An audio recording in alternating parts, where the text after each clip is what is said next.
세상의 모든 지식 언더스탠딩. 자, 언더스탠딩 시작하겠습니다. 예, 요즘은 뭐 미국 경제도 궁금한 게 참 많고, 그렇습니다. 우리나라 금융시장도 궁금한 게 참 많고, 또 주말 사이에 뭐 파월 의장이 또 중요한 얘기를 해서 이것도 얘기는 안 할 수가 없다. 네, 요럴 때마다 야 이분 빨리 연락 좀 해봐. 그렇지. 그런 분이 있잖아요. 그렇습니다. 그래서 저희가 급하게 또 네. 붙잡았습니다. 예, 길을 물을 때 길을 물어보는. 패스파인더. 그렇습니다. 패스파인더. 패스파인더 이름은 조금 어려워. 신한 프리미어 패스파인더 예, 오건영 단장님 어서 오세요. 네, 안녕하세요. 네, 안녕하세요. 예. 제가 입에는 아니고 이거 아니야 그래도 이 패스파인더 덕분에 제가 2000년부터 신한은행 당시에는 조은행이죠. 네. 그때부터 주거래은행이었거든요. 감사합니다. 솔직히 20년 동안 주거래은행을 신한은행으로 한 보람이 하나도 없었어. 그러다가 이야 내가 그래도 그렇게 차곡차곡 그렇게 계속 했던 거 카드 쓰고 뭐 월급 통장 거기로 하고 했던 보람이 바로 이거구나. 진짜 이러려고 정말 20년 전부터 소쩍새는 그렇게 울었구나. 감사합니다. 네, 정말 감사합니다. 신한 뭐 할 거 다 했지 이 그럼, 정도 했으면. 그렇지. 오건영 단장님 보내주셨으면 뭐 신한은 할 거 다 했다. 앞으로 제가 한 30년 동안 주거래은행을 이어가겠습니다. 네, 하여튼 뭐 우리 잭슨홀 얘기를 하긴 해야 되는데 이게 앞서서 요즘 주식시장 진짜 괜찮잖아. 미국 주식시장 괜찮잖아요. 그걸 보면서 느낀 점은 관세 때문에 다 죽는다고 그랬잖아요 원래. 네. 그래가지고 막 박살 나다가 요즘은 관세가 실제로 막 부과되고 뭐 협상하고 하는데도 좋아요 분위기는. 네네.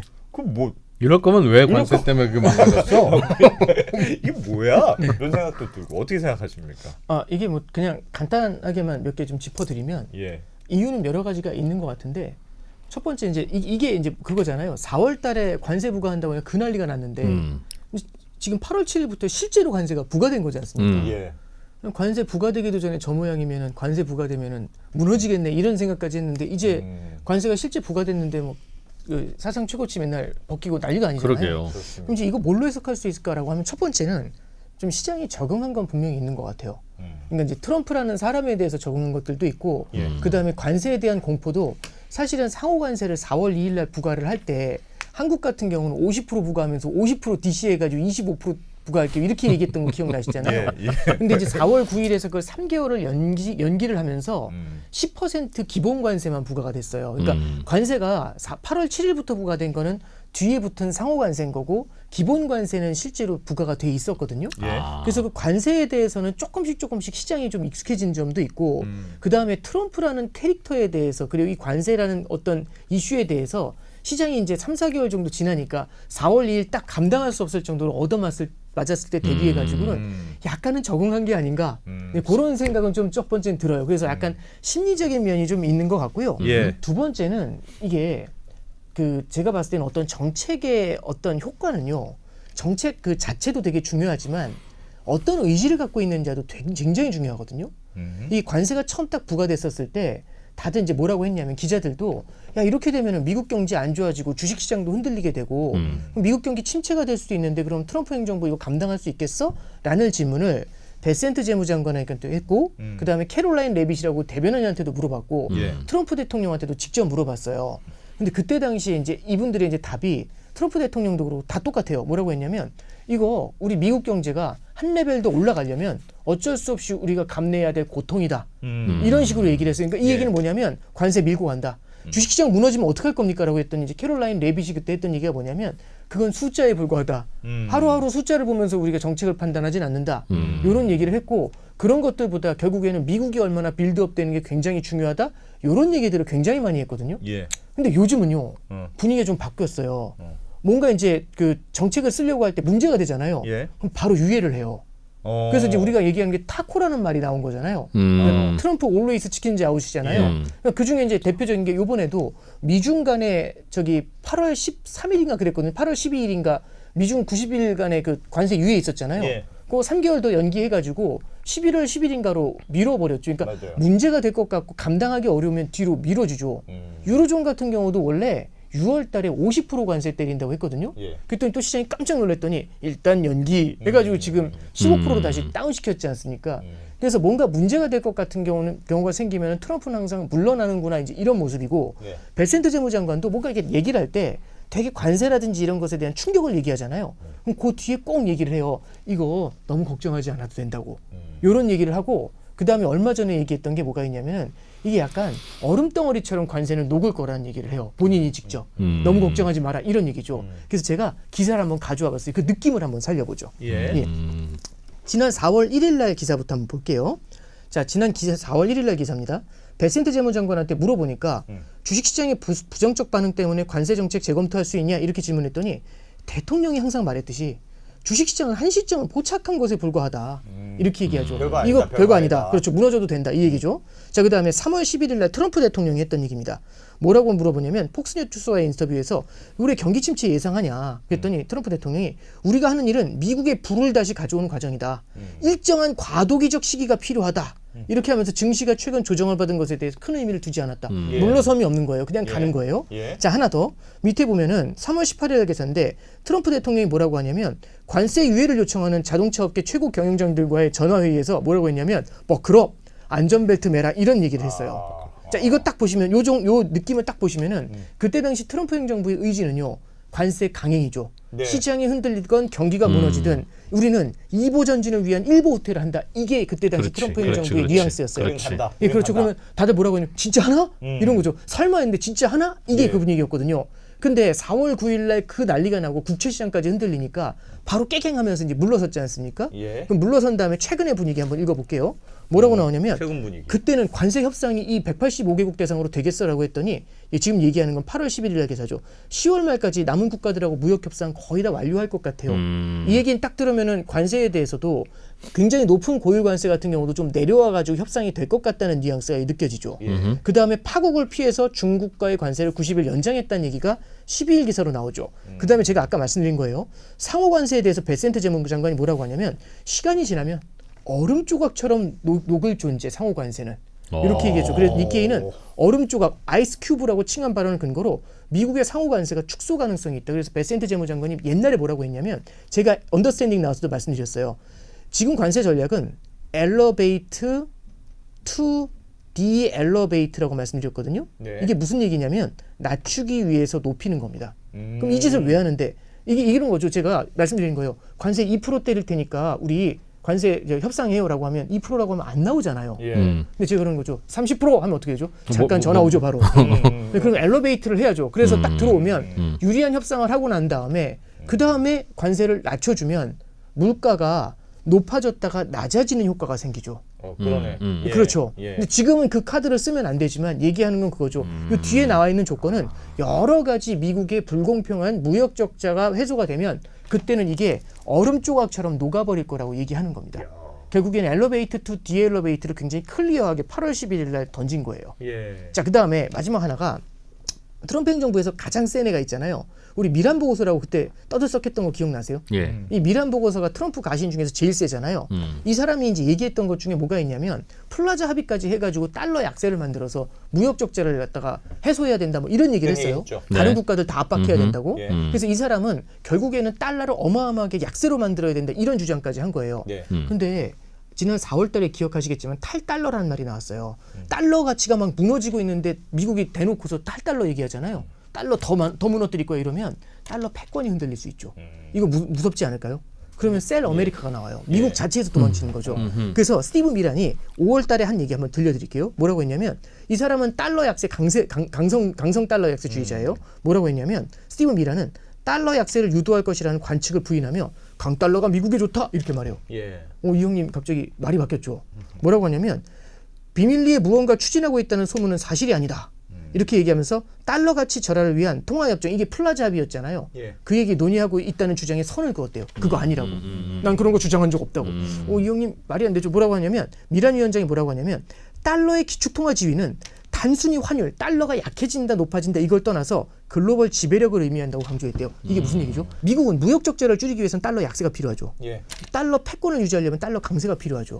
그럼 달러 약세가 중요하냐, 강세가 중요하냐 이건데 그럼 두 개를 다시 붙여보면 그럼 무역 적자를 줄이는 게 중요할까요? 아니면 달러 패권을 유지하는 게 중요할까요? 굳이 따지면 달러 패권을 유지하는 게 중요하죠. 딱 하나만 선택하라면 그렇죠. 그래야지. 그렇죠. 그래서 스티븐 미란이 얘기한 거잖아요. 나 그런 얘기 한 적 없다고.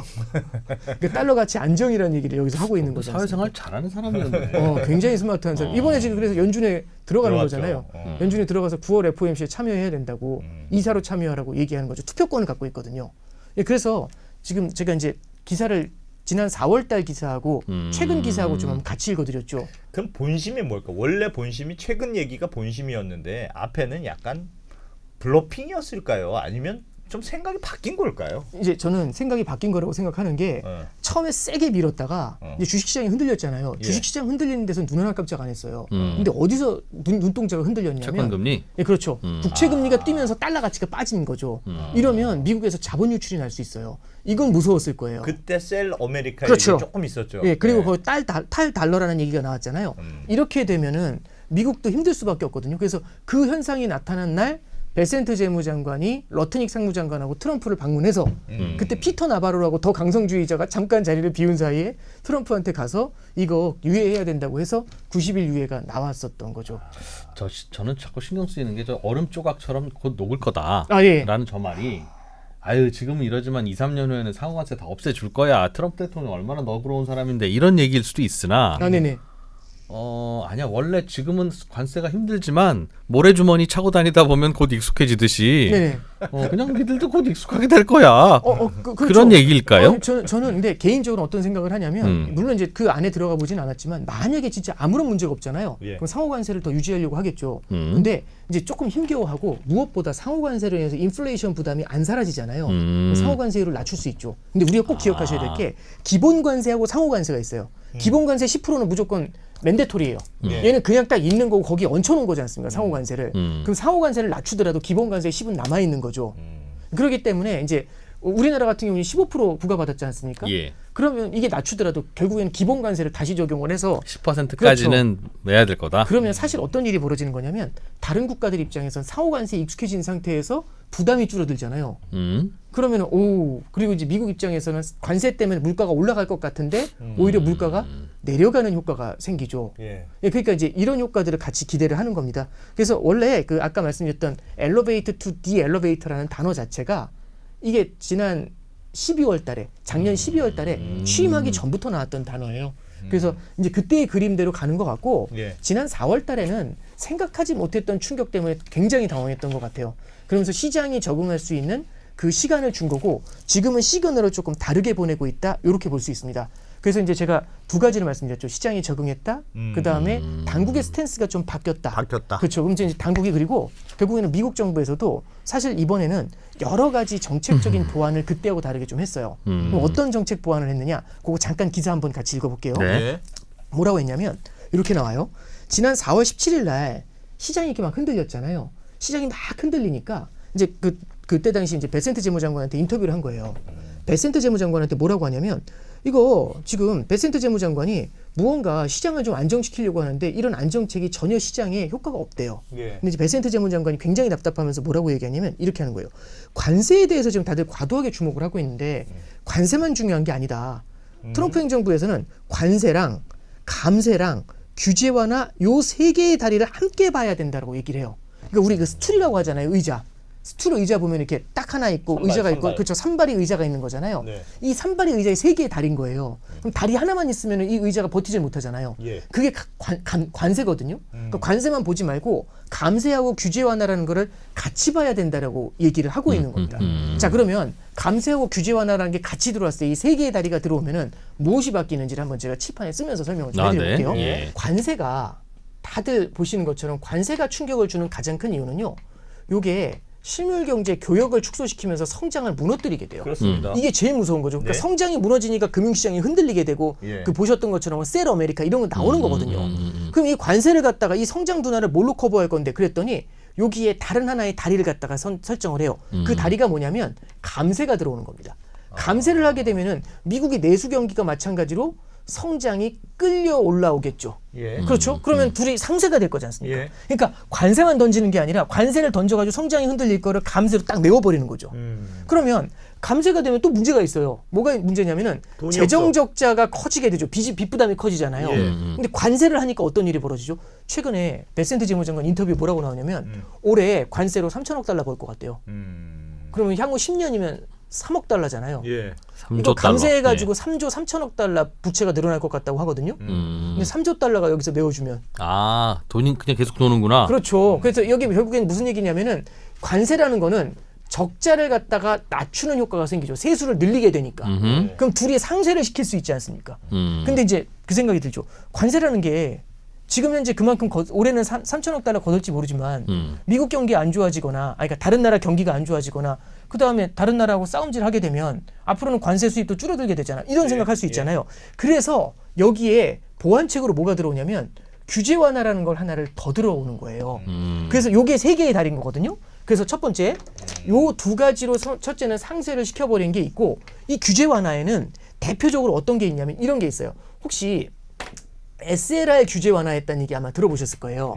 이 SLR 규제 어렵게 생각하지 마시고요. 그냥 은행한테 국채 살 수 있는 것에 대해서 규제를 많이 했거든요. 네. 근데 은행들이 국채를 살 수 있게 해줘요. 그러면은 국채에 대한 수요자가 생겨나잖아요. 그렇죠. 그럼 빚이 많이 늘어서 국채 발행을 해야 되는데 아무도 안 빌려줘요.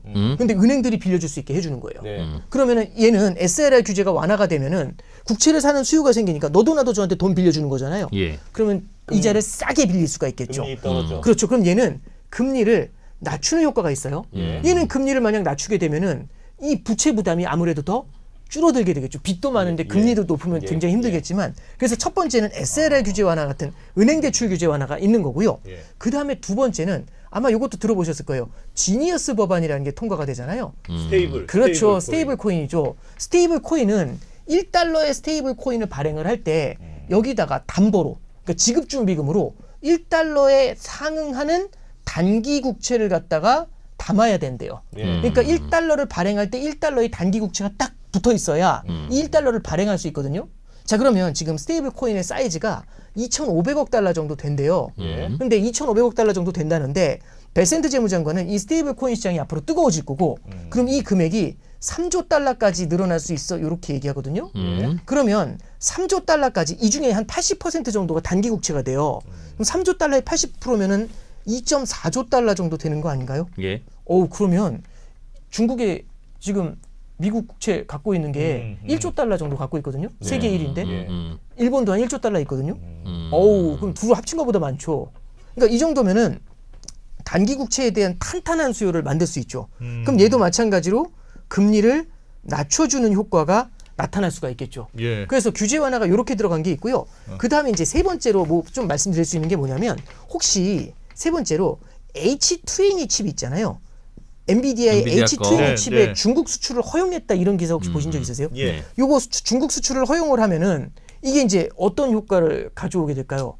이것도 규제 완화잖아요. 예. 그럼 엔비디아의 반도체 수출에 있어서의 성장이 재고가 될 수 예. 뭐 있겠죠. 네. 그럼 얘는 성장을 보완하죠. 얘 둘은 부채를 보완하죠. 하나 더 말씀드리면 스테이블 코인을 쓰잖아요. 스테이블 코인을 쓰면은 어려운 말로 파이낸셜 인클루션이라고 해요.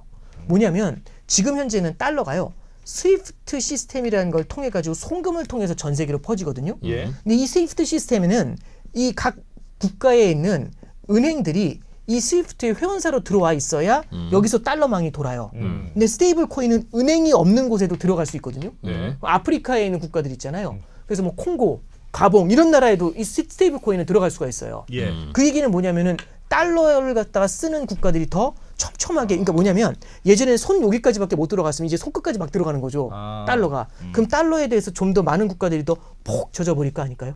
그러면 이런 것들도 달러를 많이 쓸 수 있는 그런 힘을 만들어 주는 거고요. 하나 더 말씀드리면 요 H2N2 칩 있죠. 요거 제가 깜짝 놀랐는데 뭐라고 얘기하냐면, 저기 미국의 암호화폐라든지 반도체 쪽, AI 반도체 쪽 짜르라는 사람이 있어요. 예. 그 사람이 뭐라고 하냐면 H2N2 칩 이거 대중 수출 허용했잖아요. 예. 그거 수출하면 어떡합니까? 라고 했더니 이게 자기는 이렇게 생각한대요. 우리 미국에 H2N2 같은 반도체 칩이 있잖아요. 이게 달러처럼 전 세계에 퍼졌으면 좋겠대요. 이게 무슨 얘기죠? 그러니까 화폐라는 건, 달러라는 건 많이 쓰니까 그게 표준이 돼가지고 익숙하게 쓰는 거잖아요. 마치 영어처럼. 예. 그러면 H2N 칩은 이게 널리 퍼지면 더 많은 사람들이 이걸 쓰면서 이게 스탠다드가 되잖아요. 예. 마치 도로 규격처럼. 그럼 미국의 표준이 나타나게 되면은 반도체 쪽에서도 패권을 중국이 장악할 수가 있죠. 그래서 러트닉 상무장관은 그 얘기해요. 이거는 우리 AI 반도체 기술력 중에서 4번째 티어밖에 안 돼. 굉장히 기술력 낮은 것 중에 하나인데 이런 건 보내줘도 돼. 대신에 그렇게 해서 결국에 달러처럼 전 세계가 폭 빠져들게 만드는 거죠. 그래서 요거는 성장을 부양하는 효과, 요 둘은 금리를 낮춰서 부채 부담을 줄이는 효과, 그 다음에 지니어스 법안 같은 경우는 달러의 패권을 다시 공고하는 효과. 요렇게 볼 수가 있겠죠. 그래서 제가 이제 한번 쭉 이렇게 길게 좀 말씀을 드렸는데 결국에는 관세로만 흔들었던 걸 이제는 감세하고 규제 완화라는 게 같이 들어온 겁니다. 사실은 4월 달에 관세를 먼저 부과했잖아요. 그렇죠? 이때는 이거밖에 없었다고요. 근데 혹시 기억하실지 모르겠는데 이 감세가 OBBBA예요. OBBBA 법안이거든요. 이게 7월 초에 통과가 돼요. 트럼프가 이거 7월 초까지 무조건 통과시키라고 7월 4일까지 난리도 아니었거든요. 그래서 이거 감세 통과가 돼요. 그리고 이 규제 완화가 요 SLR 규제가 아마 6월이었을 거고요. 지니어스 법안 그러니까 가상자산 3법이 7월이었을 거고 H2N 칩도 제 기억에 7월 정도 됐어요. 패키지로 계속 그렇죠. 나오니까. 그러면 8월 7일 날 관세 실효가 됐지 않습니까? 효과가 나타났잖아요. 그러면 요게 효과를 발휘하기 전에 요렇게 감세하고 규제 완화라는 바리케이트를 치고 들어오는 거죠. 세트로. 예, 그렇죠. 그러니까 성장이 흔들리는 거를 메울 수 있는 방법을 준 거니까 기존하고 조금 다르게 이제 패턴이 움직이게 됐다. 이렇게 우리는 해석할 수가 있겠죠. 저 감세는 기존 감세를 유지하는 감세죠. 그렇죠. 그러니까 연장하는 거죠. 새롭게 더 깎아주는 건 아니고. 네, 그렇죠. 유지하는 거죠. 근데 그게 이 감세가 일몰될 거라는 얘기가 있었어요. 그렇죠. 그리고 또 하나는 저기에 또 뭐가 들어가 있었냐면 OBBBA가 왜 저게 하나의 거대한 빅이라는 말이 들어가요. 빅 앤 뷰티풀? 뭐 그렇게 얘기하는데 이 빅에 뭐가 들어가냐면 부채 상한 문제가 같이 걸려 있었어요. 근데 부채 상한만 갖고 싸우면 부채 상한으로 싸우고 감세안을 갖다 일몰되는 걸 연장하느라고 싸우고 그러니까 하나하나 다 갖고 싸워야 되니까 얘를 갖다 하나의 패키지로 묶은 거예요. OBBBA로. 그러면 싸울 때 그거 이 여러 개를 갖다 원샷에 싸우면 되잖아요. 7월 4일까지 바로 통과시키려고. 그래서 저게 통과가 되면서 미국의 부채 한도가 5조가 늘어요. 그 얘기는 뭐냐면 국채 발행을 더 해가지고. 된다. 네, 그렇죠. 그러면 그래서 이제 우리가 그 얘기했잖아요. 6월 달에 저거 통과 안 되면 7월 달에 통과 안 되면은 미국의 국간이 바닥에 나가지고 다시 한번 신용위기가 나오는 거 아니야? 뭐 이런 얘기가 있었죠. 공무원들 월급 못 주고 뭐 예, 한다. 그렇죠. 뭐. 예, 셧다운 나온다 이제 이런 거잖아요. 예, 재정 정벽 나오고. 근데 그렇게 저런 걸로 이제 메워줬던 겁니다. 야, 근데 미국 공무원들은 진짜 머리 좋은가 보다. 뭐 논리가 이렇게 참 완성된 느낌이라고 할까? 우리는 우리 공무원들은 뭘 발표하면 이것도 구멍이고 이것도 구멍이고 이건 어떻게 하려고 그래? 그럼 모르고 있고. 니들 왜 그러니? 그런 생각이 자꾸 드는데 미국 공무원들은 약간 생각이 있는 것 같은 느낌? 야, 니는 다 계획이 있구나. 그런 느낌이에요. 야, 그런 생각을 종종 하게 하네. 관세 무식하다고 생각했는데 야 우리 다 생각이 있는 거야 그게. 감세를 해서 관세로 받으면 똑같은 수입을 받아도 국내에서 안 오고 외국에서 그렇죠. 받는 느낌이잖아요. 네, 그렇죠. 그 돈을. 네. 근데 그 스테이블 코인 관련해서요. 예. 원래는 처음엔 스테이블 코인을 만들어서 그거 뭐 하려고 그래? 그러니까 그걸로 발행. 국채 사서 국채 이자 낮출 거야. 예. 우리 그거 되게 필요하다고 생각하거든. 예. 그렇게 얘기했는데 예. 조금 전에 스테이블 코인은 단기 국채를 산다면서요. 맞아요. 미국 정부가 원하는 건 단기 국채 금리 낮추는 게 아니라 장기 국채 금리 낮추는 그렇죠. 거 아니에요? 네, 맞아요. 그럼 물론 약간 좀 따라가는 면도 없지는 않지만 네네. 그거 아닐 것 같아요. 요즘 많이 달라진 것 같아요. 네, 맞아요. 단기 네. 국채는 많이 내려가고 네, 맞아요. 연준도 뭐 좀 내릴 것 같은 느낌이니까 그건 내려가는데 아니야 장기는 이게 내려갈 것 같지가 않아요. 그러니까 장기는 잘 안 움직인다고. 스테이블 코인으로 그러거든요. 장기 국채 사는 게 아니면 네. 저거는 좀 다른 얘기 같은데. 그렇죠. 이게 맞는 말씀인 게 베센트 재무장관도 정확하게 얘기해요. 트럼프 대통령도 그렇고 10년짜리 국채 금리를 내리는 게 자기들의 목표래요. 원래 목표는 예. 그거죠. 그래야지 10년짜리 국채 금리가 내려와야 모기지 시장 쪽의 문제도 사라지고 예. 미국도 현재 갖고 있는 것들이 장기 국채가 많아요. 그러니까 단기 국채로 자꾸 자금 조달하면 만기가 계속 돌아오잖아요. 혹시 우리 외환위기 때 단기 국채 비중이 높아가지고 문제됐다. 이거 그랬지. 기억나세요? 단기 예, 외채. 예. 그래서 이게 단기 국채보다는 길게 자금을 조달하는 게 아무래도 좋거든요. 그래서 장기 국채 금리를 내리는 게 목표인 건 맞아요. 예. 그리고 스테이블 코인은 단기 국채를 발행하는 건데 채권을 본드라고 하는데 혹시 MMF라고 들어보신 적 있죠? 예. 걔는 본드 마켓이라고 안 하고 채권에 투자하는데 머니 마켓이라고 얘기를 해요. 예. 왜 그러냐면 이 차이가 본드는 1년 이상인 경우가 본드고요. 머니마켓은 1년 이내인데 1년 이내면 얘가 무슨 본드야, 머니지, 현금이지 이렇게 얘기해 주는 거거든요. 그러니까 이게 얘는 단기를 말하는 거예요. 급전. 그렇죠. 근데 1년 만기 채권을 담아놓은 다음에 바로 쓸 수 있는 캐시를 주는 건 아니죠. 그러니까 사실은 이게 캐시하고는 또 다르죠. 단기채와 캐시는 다르죠. 그러니까 뭐냐면 어음하고 현금은 다르잖아요. 그렇죠. 어음은 90일 이후에 현금화가 되는 건데 예. 그럼 아까 무슨 말씀 드렸냐면 제가 단기국채인데 이게 3개월 미만의 단기국채를 담으라고 하거든요. 스테이블 코인은. 예. 그래서 얘네가 10년짜리를 담을 수는 없어요.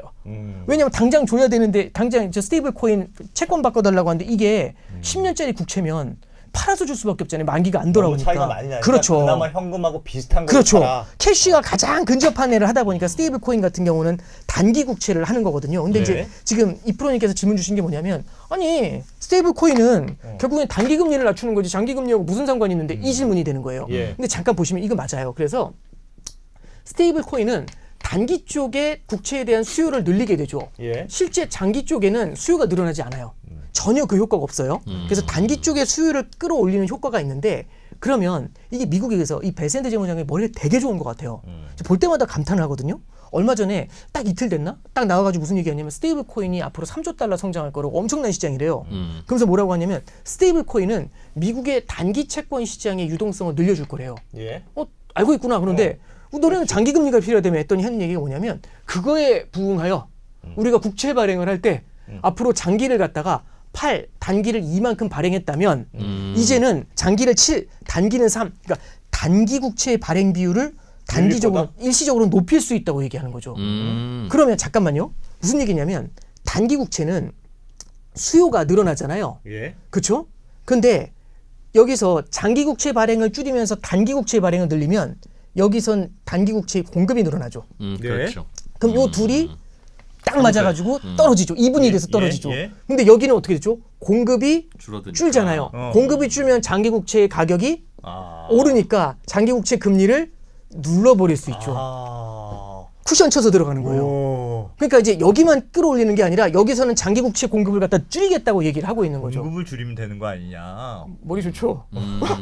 그래서 저도 보고 물론 87 이건 그냥 제가 쓴 거예요. 이해를 예. 돕기 위해서 쓴 거고 대충. 정확하게 그런 숫자는 얘기는 안 했지만 그래서 일시적으로는 장기 국채의 공급을 줄이면서 단기 국채의 공급을 늘리는 쪽으로 생각을 하겠다 이렇게 얘기해요. 근데 여기서 만약 수요가 버글버글하잖아요. 스테이블 코인이 막 융성해가지고 예. 여기에 수요가 버글버글하면은 장기 국채를 갖다 최대한 적게 발행을 하면서 단기 쪽으로 막 밀겠죠. 예. 그럼 여기는 다 소화를 해버릴 거 아닙니까? 그러면은 아무래도 이쪽 금리를 같이 낮출 수 있는 효과가 생길 수가 있겠죠. 그러네. 예. 그러네. 그리고 이왕 금리 낮추는 얘기 예. 나왔으니까 예. 이게 트럼프 행정부에서 금리 낮추는 방법이 몇 가지가 더 있어요. 그거 말고도. 예, 몇 가지가 더 있는데 대표적인 게 뭐가 있냐면 이거는 있구나. 예, 또 그 똑똑하다. 베센트 재무장관이 이미 얘기한 게 뭐냐면 10년 금리를 낮추기 위해서 자기는 규제 완화를 할 거고 그 다음에 10년 금리 낮출 때는 인플레이션 압력이 줄어야 되거든요. 예. 그럼 인플레이션 압력이 줄려면 가장 좋은 게 국제 유가 에너지 비용을 낮추면 된대요. 그래서 얘기가 뭐냐면 트럼프 행정부가 처음에 뭐라고 했냐면 여기서도 얘기했었어요. 드릴 베이비 드릴이란 말을 썼었죠. 그래서 미국에 있는 그 에너지 기업들한테 빨리 채굴 하라고. 그럼 유가가 낮아지잖아요. 예. 그러면은 인플레이션 압력이 낮아질 테니까 그렇죠. 그럼 10년 국채 금리도 내려오게 되겠죠. 이게 기본적인 얘네들의 생각이었는데 예. 다들 이제 언론에서 뭐라고 비판하냐면 말 같은 소리를 해라 이렇게 해요. 왜? 만약에 얘네가 공급을 늘리게 되면 어떻게 되죠? 산유량을 늘리면 가격이 빠지죠. 그럼 예를 들어서 우리가 반도체 회사인데 미친 듯이 생산하면 좋습니까? 안 좋습니까? 가격이 계속 빠지는데. 안 파겠지. 쟤네들. 그렇죠. 그러면 죽는 거잖아요. 그러니까 결국에는 떨어지겠지만 그렇죠. 기업들은 별로 안 좋죠. 그렇죠. 공급이 늘더라도 수요가 버텨줘야지 이게 가격이 안 빠지면서 마진이 날 거 아닙니까? 근데 수요가 없는 상태에서 공급을 늘리면 바보가 되는 거죠. 저 베이비가 계속 그렇죠. 딜을 할 이유가 없지. 그렇죠. 이걸 할 이유가 없지 않습니까? 근데 혹시 이번에 관세 협상할 때 그거 보셨어요? 뭐라고 했냐면 그거 사가라고 그랬지. EU한테 뭐라고 하냐면 7,500억 달러어치만큼 에너지 사라고 하거든요. 우리나라한테도 지금 1,000억 달러 사라고 얘기했어요. 아니 7,500억 달러가 저는 이거 보고서 이게 말이 되라는 생각을 했거든요. 예. 왜냐하면 7,500억 달러면 우리나라 외환보유고가 세계 10위예요. 4,100억 달러거든요. 와 이만큼을 사는 거예요. 이거는 그러니까 그래서 유럽 연합에서도 이게 현실적으로 가능하냐라는 얘기는 나오는데 근데 뭐 anyway 유럽이 요거를 살면은 미국 에너지 기업들 같은 경우는 생산할 수 있는 여력이 이유가 생기지. 생기겠죠. 그렇죠. 그럼 여기 수요가 생겨나는데 어떻게 되지? 그런데 지금 러시아하고 우크라이나하고 전쟁이 끝나면 유가가 어떻게 될 것 같으세요? 전쟁이 만약 종전하면 유가가 만약 빠져주면 예. 근데 러시아 원유가 쏟아져 나오는데 얘네가 안 사잖아요. 얘네가 미국 걸 사잖아요. 그럼 원유가 다른 곳으로 흘러나가겠죠. 그럼 거기 유가를 같이 빼버리겠죠. 그럼 10년 국채 금리가 떨어지겠지. 그러면 미국 기업들 망하는 거 아닙니까? 우리 것만 사면 되잖아요. 머리 좋네. 그러지 않을까요? 그래서 제가 이거 세팅해 놓은 거 보고 이 금액 보고 너무 놀랐어요. 사실 개인적으로 와 이게 가능할까? 근데 뭐 그러니까 자 꿈보다 해몽이 좋다 이렇게 생각하실 수 있는데 예. 저도 이거 보면서 결국에는 미국의 LNG사라고 하는 게 이슈가 분명히 있구나. 이건 이제 물론 가스에 관련된 거겠지만 그래서 저도 이제 보면서 이 드릴 베이비 드릴을 통해서 국채 금리를 낮추려고 하는 전략들 이런 거는 좀 의미가 있지 않겠나 예, 그런 생각을 좀 했고요. 그리고 또 하나 이제 말씀드리면 국채 금리가 올라간다는 거는 국채 발행이 는다는 거고 국채 발행이 늘어난 이유는 본원적으로 세금이 부족한 거 세수가 부족한 거잖아요. 예. 세수가 부족해요. 그래서 아까 전에 무슨 말씀드렸냐면 관세로 연간 3천억 달러 벌 수 있다고 지금 그 베센트 재무장관이 막 떠들었잖아요. 예. 요거 1번 있고 혹시 그거 H2NE 칩 수출할 때 이거 수출하고 나면은 수출할 때 수출세 15% 내라고 했던 거 혹시 기사 보셨어요? 네, 기사 봤습니다. 세금이잖아요. 그럼 이것도? 증세잖아요. 증세 어떻게 보면 감세지만 증세잖아요. 그렇지. 증세는 제만 증세. 그렇죠. 대신에 대가로 규제를 완화해주면서 세수를 늘리는 거고 러트닉 상무장관 얘기는 이거 확대하고 싶대요. 그리고 혹시 인텔 지분 인수했다는 얘기도 네. 들었어요. 네. 그럼 만약 그 지분을 인수했는데 보조금을 주고 그냥 끝나는 게 아니라 지분을 인수했는데 만약 인텔의 주가가 오르면 그것도 먹는 거지. 그렇죠. 세수가 늘어나는 네. 셈이죠. 네. 세수잖아요. 사실 이거 미국의 자산이 늘어나는 거잖아요. 그러면은 세수가 만약 어느 정도 늘어나게 되면은 부채 부담이 낮아지게 되니까 네. 금리에는 안정감을 줄 수가 있겠죠. 뭐 그러겠죠. 그러지 않을까요? 자, 그리고 이제 요거 하나 더 말씀드렸고 이제 저기 두 가지만 더 말씀드릴게요. 이게 되게 전략이 많아요. 얼마 전에 벤센트 재무장관이 뭐라고 하냐면 안다. 되게 당황스러운 얘기를 하는데 갑자기 이 얘기예요.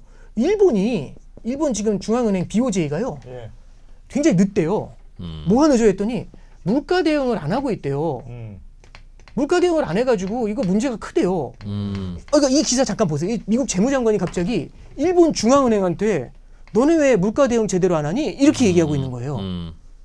그럼 신문에서 뭐라고 할까요? 정말 중요한 지적입니다 할까요? 아니면 미국에서 뭔데 일본 중앙은행한테 난리지? 그렇지. 후자죠. 이거 보고서 뭐야? 이랬거든요. 근데 이 베센트 재무장관 논리를 한번 들려드릴게요. 뭐라고 얘기하냐면 이게 자 보세요. 일본이 인플레이션을 갖다가 통제를 안 해요. 예. 왜? 경기 침체가 올까봐 금리를 인상하지 않고 버티는 거예요. 예. 이걸 안 하고 있었대요. 그러면 이것 때문에 금리를 인상하지 않으니까 인플레이션 압력이 높은 상태에서도 금리를 인상하지 않으니까 이게 물가가 굉장히 높아져요. 예. 그리고 엔화도 약세를 보이니까 금리를 올리지 않아서 예. 이 두 가지가 합쳐지니까 인플레이션 압력이 사라지질 않는 거예요. 네. 그래서 일본 같은 경우는 중앙은행이 금리를 올리지 않으니까 단기 금리는 지금 바닥에 붙어 있거든요. 근데 일본에 지금 장기 금리 보시면은 10년짜리하고 20년, 30년, 40년 금리 있죠. 특히 40년짜리 금리는요. 2000년대 이후에 가장 높아요. 어마어마하게 올라왔거든요. 40년짜리 금리는 우리나라 금리 역전했어요. 이거 제가 저기 20년 보면서 처음 본 거거든요. 그러면 일본의 장기 금리가 높아지죠. 그럼 특히 독일도 비슷하거든요. 예. 그럼 일본이나 독일의 장기 금리가 높아지잖아요. 그럼 이게 미국 국채 금리에 영향을 줄까요, 안 줄까요? 다른 나라 국채 금리가 너무 높아지, 장기 금리가 높아지면 주겠죠. 이게 미국의 국채 금리도 높이는 요인이 돼요. 그러니까 국채 금리 올라가는 여러 가지 요인 중에 다른 나라하고의 금리 평형도 있을 거잖아요. 그렇죠. 근데 얘네가 장기 금리가 높아지니까 미국 국채 금리가 안 내려오는 거예요. 예. 그러니까 베센트 재무장관이 불편한 거죠. 요즘 왜 이렇게 국채 금리가 안 내려와? 되게 짜증이 나는 거예요. 그래서 막 이제 있는 대로 찾아보니까 일본이 보인 거죠. 그래서 얘기한 게 뭐냐면 빨리 이거 해결하라고. 인플레이션. 그럼 이 얘기는 뭐가 되죠? 빨리 금리를 인상해서 엔 강세와 함께 물가 부담을 낮춰서 장기 금리를 눌러야 우리 장기 금리가 내려올 거 아니니 이 얘기가 되잖아요. 이 얘기를 해요. 그리고 마지막으로는 파월한테 전화해서 빨리 기준금리를 인하해야 장기금리 내려올 거 아니니?라고 얘기하는 거죠. 그래서 제가 한번 요 관련된 기사를 한번 좀 잠깐 읽어드릴게요. 쭉 한번. 예. 그 기사를 한번 잠깐 보시면은 이렇게 나와요. 저기 트럼프 행정부에서 미국 에너지 구입에 대한 약속을 한 게 이렇게 나오죠. 그죠? 예. 그래서 유럽에서는 이게 말이 되니라고 얘기를 하고 있어요. 예. 그리고 15% 수출세 받는다는 얘기가 나오잖아요. 이거는 세수를 높이는 요인이 되겠죠. 예. 그죠? 그리고 예. 이 대중 수출세를 갖다가 다른 사업으로 확대를 할 것이다라는 얘기도 나오고요. 지분을 갖다가 늘릴 것이다. 이런 얘기를 좀 하고 있죠. 그 베센트 장관이 관세 수입이 크게 늘어날 거라고 얘기하고 있어요. 그럼 요걸 보면은 결국에는 세수를 확보해 가지고 결국에는 부채를 줄이게 되는 거니까 이거는 금리의 안정에도 도움이 되겠죠. 예. 그리고 여기 잠깐 보시면은 여기 요 기사 한번 잠깐만 볼게요. 스쿱 베센트가 뭐라고 하냐면 일본은행이 인플레이션 대응에 뒤처져 있어서 금리를 인상해야 된다고 해요. 외국 통화 정책을 비판하면 보기 드문 사례래요. 욕한 거죠. 근데 뭐라고 하냐면 베센트가 일본은 지금 인플레이션 문제를 앓고 있대요. 금리를 올려서 빨리 인플레이션을 잡아야 돼요. 이렇게 얘기하는 거죠. 왜 난리지? 했더니 그러면서 우에다 가지오 총재하고 얘기를 했대요. 하는 얘기가 뭐냐면 독일, 일본의 장기 국채 수익률이 높아져가지고 미 국채 장기물 수익률에 영향을 미쳐요. 이렇게 얘기하고 있어요. 그래서 너희들이 물가를 안정시켜서 너네들의 국채 금리가 내려와야 우리 미국의 10년짜리 장기 국채 금리도 내려오고 그래야 우리의 부채 부담도 줄어들지 않겠어? 라고 얘기하는 게 여기에 이제 포인트로 나옵니다. 그랬더니 어제 기사예요. 예. 뭐라고 나오냐면 우에다 총재가 한 얘기가 있어요. 이게 잭슨홀에서요. 잭슨홀 마지막 날 임금 인상 압력으로 금리 인상 가능성을 시사했대요. 뒤에는 굳이 안 읽어도 될 것 같아요. 등 떠밀린 거죠. 등 떠밀려서 그래서 아마 한다네. 10월 정도에 일본이 기준금리 인상을 하게 되지 않을까라고 생각을 하고요. 일본이 10월에 기준금리 인상하면은 원래 버블 붕괴 이후에 0.5% 금리를 넘은 적이 없어요. 예. 이번에 올리면은 0.75가 됩니다. 일본이 금리 올릴 때마다 항상 그 뭡니까 엔캐리 트레이드가 돌아가는 거 아니냐 그 걱정 늘 있었는데 네네. 스콧 베센트가 알아서 다 알아보고 나서 한 얘기겠죠? 걱정 안 해도 되겠지? 이제 10월 달이 되면 어떤 일이 벌어지냐면 뒤에 말씀드리겠지만 잭슨홀에서 금리가 내려올 것 같아요. 예. 근데 10월 달에는 일본이 금리를 올리잖아요. 그럼 둘의 금리 갭이 확 줄어들게 줄어들죠. 되거든요. 그렇죠. 그러면 이제 10월 달에 어느 정도 금리 인상이 예고가 되면 9월 정도에는 시장의 움직임이 좀 보여질 것 같아요. 그럼 만약에 크게 흔들리면 그러니까 중요한 건 작년 8월 5일 날 엔캐리 트레이드가 어떤 거였는지를 시장이 체험을 해봤다는 거예요. 예. 미국도 알고 있고 일본도 알고 있고 만약 그 징후가 나타나면 일본이 또 물러서게 되겠죠. 아마 10월 금리 인상하기 전에 굉장히 시사를 많이 할 것 같아요. 네, 그래서 아마 조심스럽게. 그렇죠. 시장의 간을 보는 거죠. 예, 그런 모습을 좀 보이게 될 것 자는애 같습니다. 안 깨게. 네네. 야, 이게 얘기 말씀 들어보니까 그러니까 포장은 미국을 위해서 우리가 관세를 높여야 돼. 이거였지만 속내는 다 재정 적자 문제에 맞춰져 있는 것 같아요. 금리를 그렇죠. 내리는 재정 적자 문제에 네네. 다 맞춰. 그게 원래 목표인데 네네. 그걸 되게 대중들이 이해하기 쉽게 미국을 위해서는 관세를 높여야 돼. 이렇게. 그렇죠. 그러니까 뭐냐면 트럼프 행정부의 지금 가장 궁극적인 목적은 예. 무역 적자하고 재정 적자를 줄이는 거예요. 네. 그래서 관세를 통해서 무역 적자를 줄이는 거고 감세를 통해서 성장을 부양하는 건데 감세가 재정 적자를 늘리니까 이 관세하고 관세를 통해서 세수하고 규제 완화를 통해서 같이 들어와 있는 거죠. 그래서 이 세 개가 말씀드렸던 것처럼 스툴이죠. 산발이처럼 같이 붙어 있다. 이제 이렇게 보시면 되는 겁니다. 저게 저 미국의 저 계획이 잘 될 것 같으세요? 개인적으로는 어느 정도 확률로 저 계획대로 갈 것 같아요? 왜 질문 드리냐면 지금 그 파월 미국의 연준 의장 네. 말을 안 들어. 미국 연준 의장이 사실은 뭐 트럼프가 미워서 저 계속 저러겠어요? 난 그렇게 생각하지는 않고 네. 트럼프의 저 계획이 뭔지 알겠는데 난 좀 불안해 사실. 저렇게 말대로 되면 세상이 쉽지. 그렇지. 그러니까 나는 뭐 좀 하나 좀 쥐고 있어야 될 것 같아. 함부로 금리 내렸다가 저 인플레 저 불 번지면 어떡하라고 하는 생각을 할 것 같은데 결국은 그게 같은 질문 같아서. 네, 그러니까 저도 딱 그 생각은 들어요. 결국에는 저 플랜은 어디까지는 계획이잖아요. 예. 어디서 무너지냐면 물가에서 무너질 것 같아요. 물가가 만약에 인플레이션이 튀어버리면? 올라오면 그렇죠. 왜냐하면 전 세계의 부를 지금 미국으로 몰겠다는 거거든요. 그렇지. 예, 그럼 전 세계의 부를 미국으로 몰게 되면은 지금 미국에서는 이민을 안 받는 상태에서 일자리를 늘리겠다는 거지 않습니까? 예. 예. 그럼 이거는 인플레이션 요인이 될 수가 있는 거거든요. 그렇지. 예. 그렇죠. 그럼 이제 이 인플레이션에 대해서 그러면은 이 베센트도 뭔가 생각을 하고 있을 거 아니에요. 이거 큰일 나는 거 아니야? 라고 생각을 하고 있을 텐데 예. 베센트 재무장관이나 트럼프 대통령이나 인플레이션에 대한 걱정은 없다고 얘기를 하고 있습니다. 없다. 제로다. 인플레이션은 만약에 관세로 인해서 인플레이션이 올라오더라도 그거는 일시적이다라고 얘기하고 있어요. 그래서 제로라고 얘기하는데 그냥 대표적으로 하나만 읽어볼게요. 예. 기사 하나 읽어드리면 이게 베센트 재무장관이 얘기하는 포인트예요.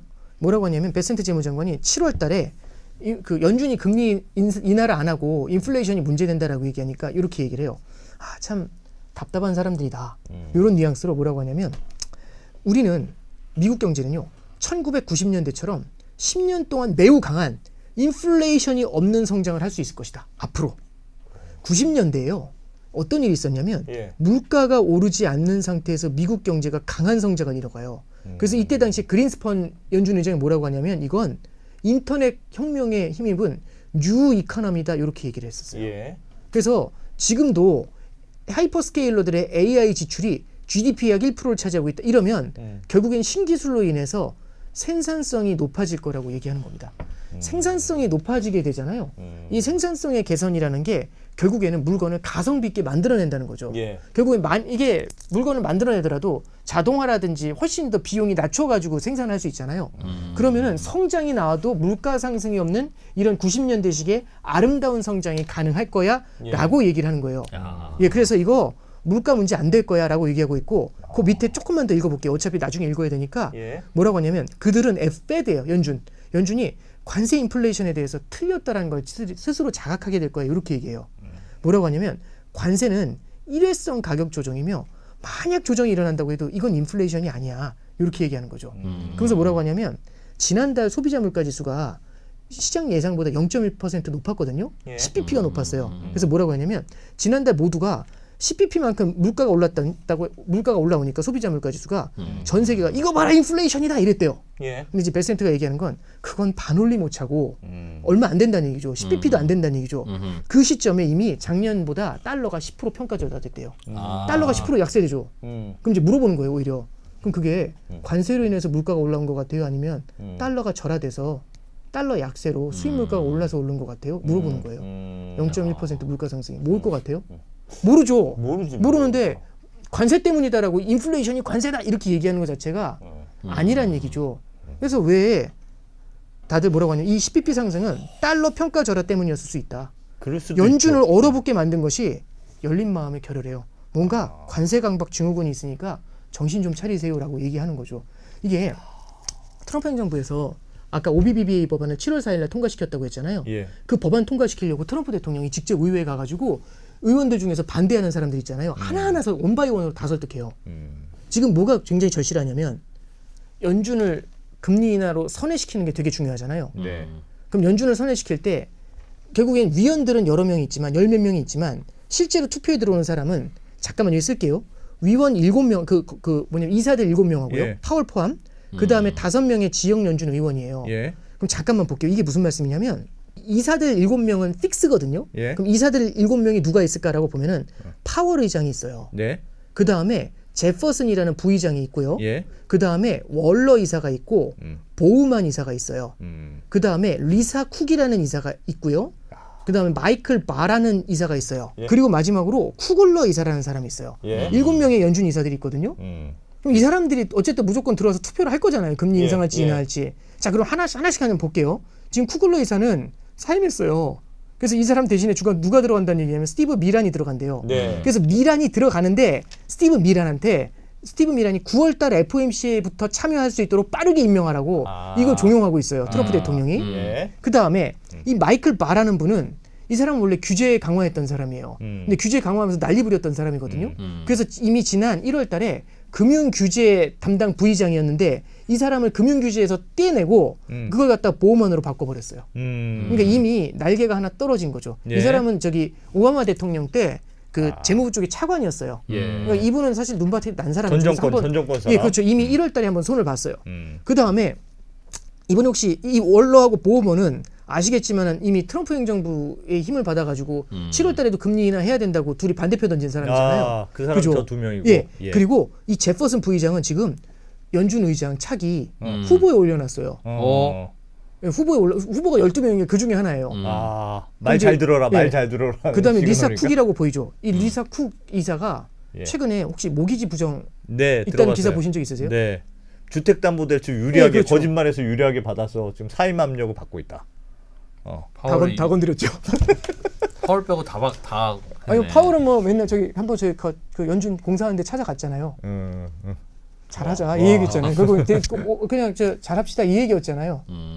이 압박이 엄청나겠죠. 와. 이런 상황이기 때문에 잭슨 홀 연설이 되게 이제 시장의 주목을 받았던 거죠. 저 팀 다 무너졌구나 이제. 이미 무너져가고 있는데. 그러니까 되게 어. 집요한 것 같다는 생각. 내지는 압박을 하더라도요. 그냥 말로 압박하는 게 아니라 이 프레스가 촘촘한 것 같아요. 아니 그러면 저기서 보면 이미 2명은 금리 인하 주장이고 네. 미란 들어가면 미란도 금리 금리 인하 할 거 인하겠죠. 아닙니까? 그래. 그럼 한 명만 더 인하하면 끝나는 건데. 그러니까 이제 7명에다 연준 지역은행 연준에서 5명이 들어오거든요. 네. 근데 지역은행 연준까지는 뭐 어떻게 되는지 잘 모르겠어요. 근데 지금 이 이사들은 사실은 FOMC 이전에 버냉키 회고록 같은 거 봐도 예. 자기들이 이제 그 금리 결정하기 전에 반대하는 사람들이 있더라도 같은 연준 건물에 있잖아요. 그럼 이제 파월 의장이나 그때 당시 버냉키 의장이 다니면서 한 명씩 설득을 했대요.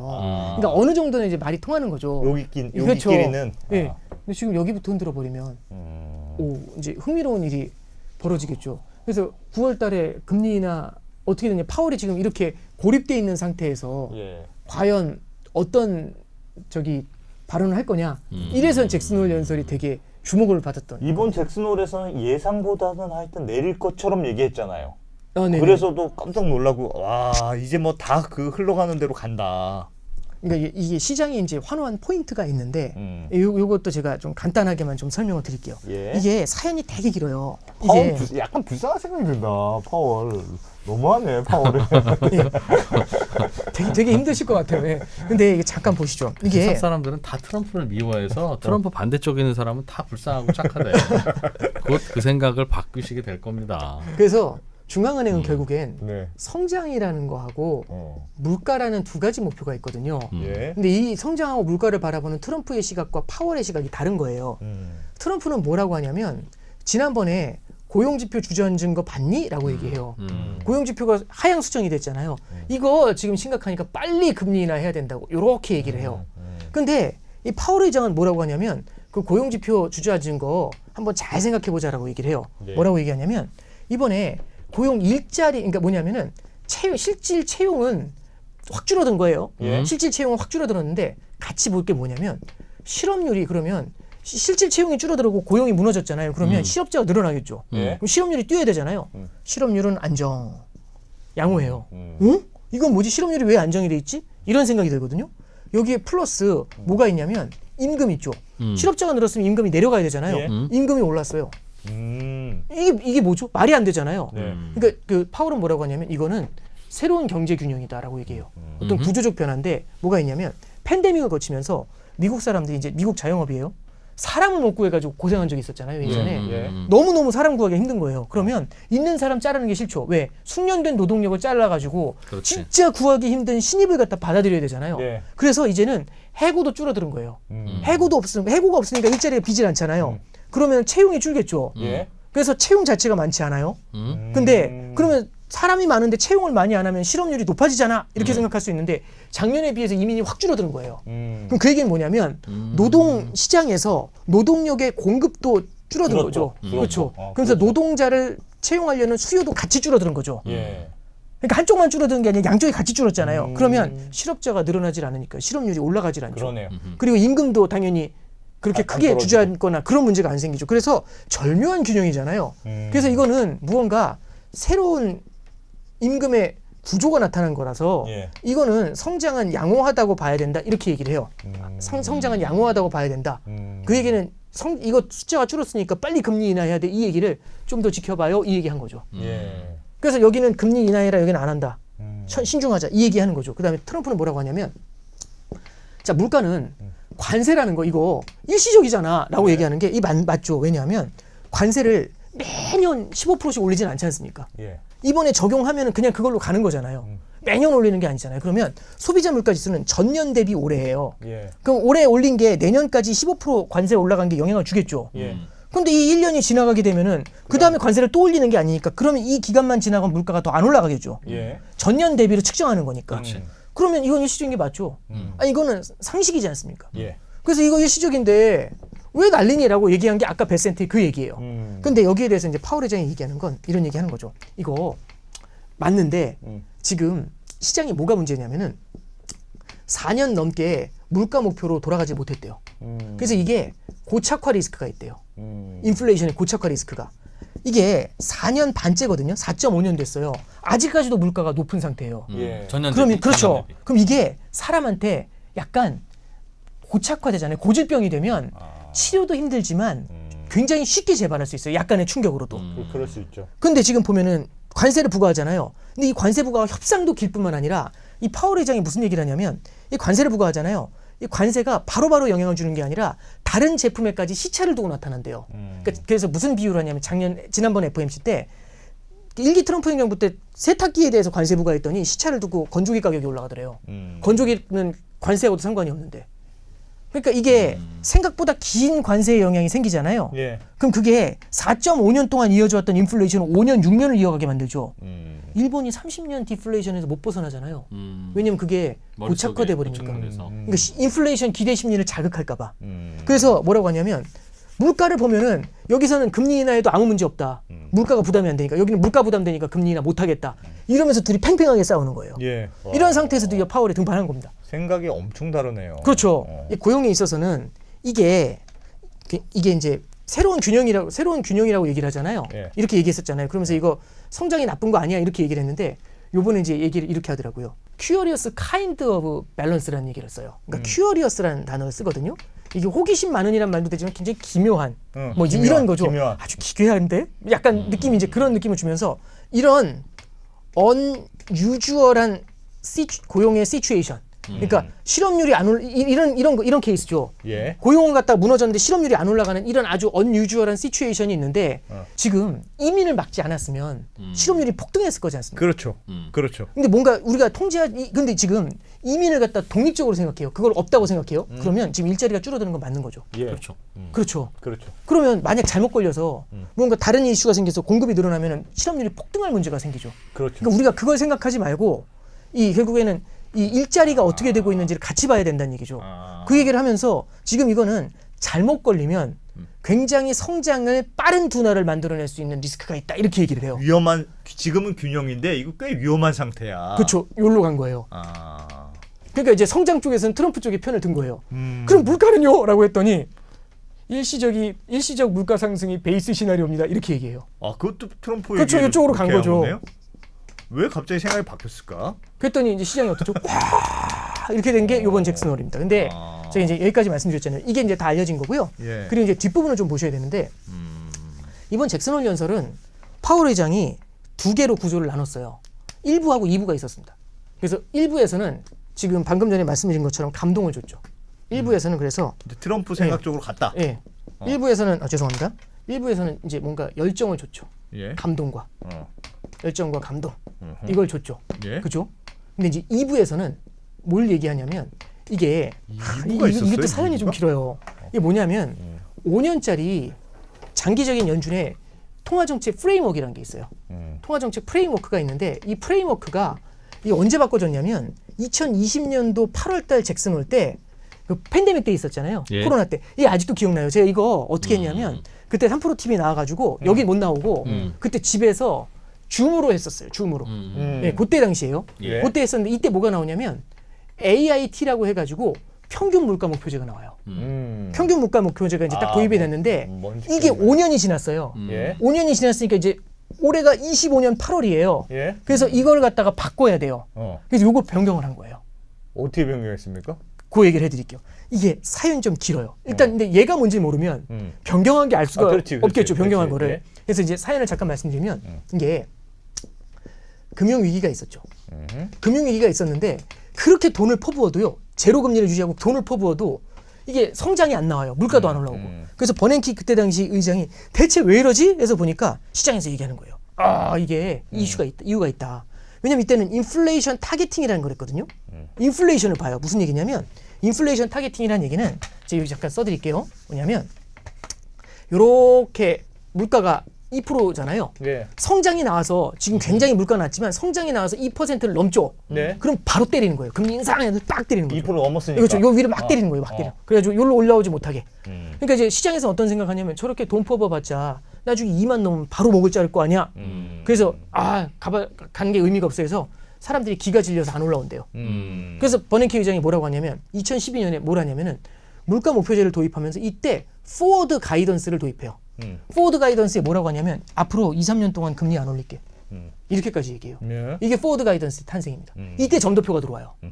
근데 이럼에도 불구하고 안 올라와요. 예. 그래서 야 이거 어떻게 해야 되냐라고 했더니 이제 조언을 한 게 2016년도 1월입니다. 예. 2016년도 1월에 이게 조금 골치 아픈데 물가 올라가는 거를 때리고 있죠 지금. 근데 물가가 내려가는 거에 대해서는 신경을 안 썼어요. 예. 그래서 이때 뭐가 나오냐면 2%인데 여기 이제 뭐가 나오는 거냐면 16년도 1월에 대칭적인 물가 목표제를 도입해요. 대칭적 물가 목표제는 뭐냐면 올라가서 스트레스 받는 만큼 내려갔을 때 끌어올릴 수 있도록 부양을 할게요. 그 스트레스 같이 받을게요라고 하는 예. 겁니다. 그래서 물가가 고물가에도 반응하지만 연준이 저물가에도 반응하겠다라고 얘기합니다. 이게 핵심이에요. 그래서 고용으로 따지면 실업률이 낮으면 경기 과열의 우려가 있잖아요. 예. 실업률 낮은 거에도 대응하겠지만 실업률 높은 거에도 착실히 대응할게요라고 해서 이때부터 경기가 둔화되는 것과 경기가 과열되는 것 양쪽을 다 봐요. 이게 연준이 이때 바뀐 겁니다. 예. 그런데 그럼에도 불구하고 물가가 안 올라요. 팬데믹이 온 거예요. 그랬더니 여기 이제 보시면 그러면 이게 팬데믹까지 왔으니까 이제는 저물가가 고착화됐다. 제로금리에서 절대 못 벗어난다. 이건 픽스다. 이런 생각까지 한 거예요. 그래서 이때 뭘 하냐면은 그러면 어떻게 하면은 물가를 조금이라도 올릴 수 있을까? 그래서 이 아름다운 마음에 무슨 얘기를 하냐면 오케이 양쪽을 같이 보는 것뿐만 아니라 예. 이제는 저물가가 오랫동안 유지됐던 기간 있잖아요. 예. 그 아파했던 기간만큼 내가 보상해 줄게라는 겁니다.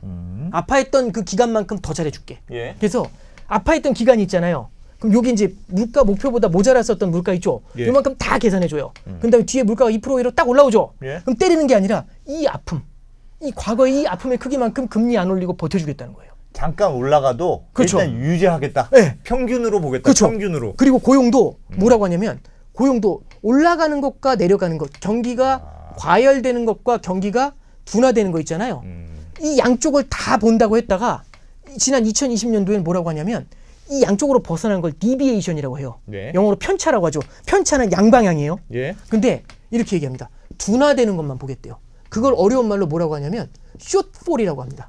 한쪽만 때리겠다. 예, 그렇죠. 숏폴만 요것만 관리하겠대요. 이거는 내가 과열되는 건 잠깐 봐줄게. 왜? 이제 경기가 너무 안 좋은 게 뻔하니까. 이렇게 얘기했었어요. 저 말은 물가가 좀 튀어도 웬만하면 금리 안 올려. 그렇죠. 그 말이네. 그렇게 얘기했었어요. 자, 여기까지 왔죠? 예. 이제 결과 볼게요. 그렇게 했는데 자, 보세요. 그게 바뀌었어요. 뭐가 이번에? 네. 이번에 잠깐 보시면 이걸 보셔야지 이제 기사가 읽혀요. 잭슨홀 연설 하이라이트인데 첫 번째 ELB 문구가 삭제됐대요. ELB가 Effective Lower Bound라고 해서 제로금리가 이제는 베이스 시나리오입니다. 앞으로 제로금리 못 벗어납니다. 이렇게 봤었어요. 2020년도에는. 예. 근데 이거 아니야.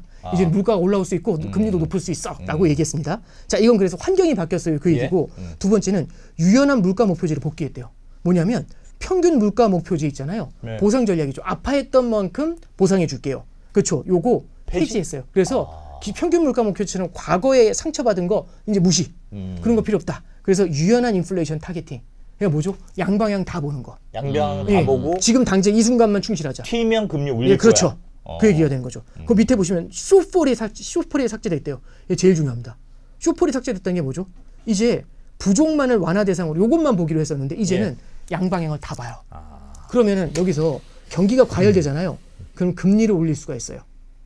경기가 선제적으로. 꽤 열어놓은. 예, 그러니까 보세요. 만약에 경기 과열에 대해서는 반응하지 않겠다고 얘기를 하니까 시장에서는 의도와 달리 선제적인 대응을 연준이 포기했다 이렇게 인식을 했대요. 그래서 이제는 경기 과열에도 대응하겠다는 얘기죠. 이거 이거 큰 거예요. 그래서 쇼폴 갖다가 삭제해 버린 거죠. 그다음에 목표 충돌 시 균형 접근 뭐 이거는 워낙에 교과서 같은 얘기니까. 그래서 이거 잠깐 보시면 1부에서는 시장이 환호를 샀어요. 근데 2부에서는 뭐라냐면 지난 20년도에 도입했었던 그 굉장히 완화적이었던 그 스탠스 있죠. 예. 예, 거기서 물러나게 만들어줬어요. 그러니까 굳이 따지면 잠깐만 볼게요. 단기로는 이게 긴축이고 요게 완화라고 해볼게요. 예. 그 다음에 장기로 요게 긴축이고 요게 완화라고 해볼게요. 예. 단기에서 봤을 때는 원래 긴축이었다가 지금 요게 중립이에요.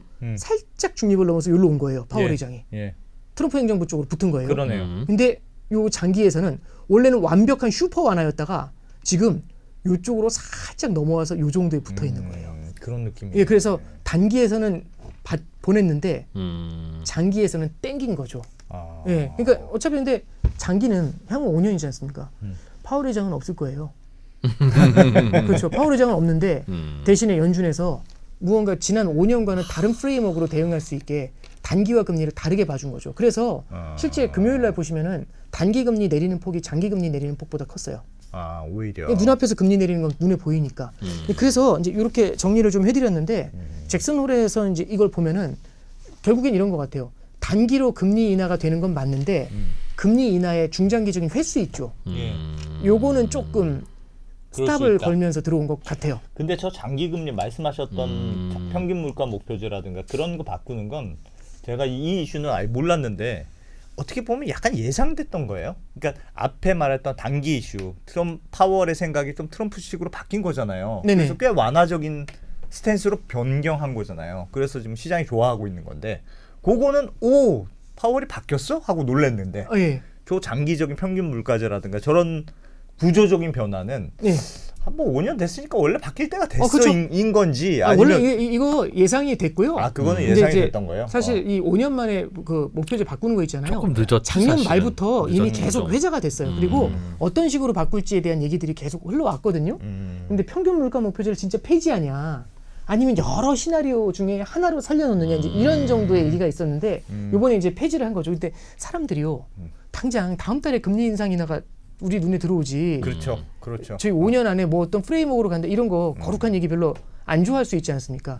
그러니까 이게 결국에는 눈앞에 있는 것에 굉장히 우리는 신경이 많이 쓰이는 건데 파월 회장은 이제 마지막 연설에서 눈앞에는 완화라는 떡을 던진 거고 그 다음에 이제 중장기적인 부분에서는 변경을 좀 가져간 게 아닌가. 그래서 이제 1부와 2부로 나눠졌거든요. 예, 그런 관점에서 한번 좀 봐주시면 어떨까 싶습니다. 그래도 무게는 일부에 무게가 있었네요. 시장은 일부에 초점을 많이 맞춘 거죠. 근데 대신에 일부에 그렇게 얘기를 했지만 시장이 대신에 이제 2부에 있었던 내용도 신경이 쓰였겠죠. 예. 그리고 약간은 중립적인 모습들을 좀 많이 보여주니까 그 실제 금리 인하에 대한 어떤 확률이나 드라마틱하게 금리가 내려간 게 작년하고는 조금 달랐던 것 같아요. 예.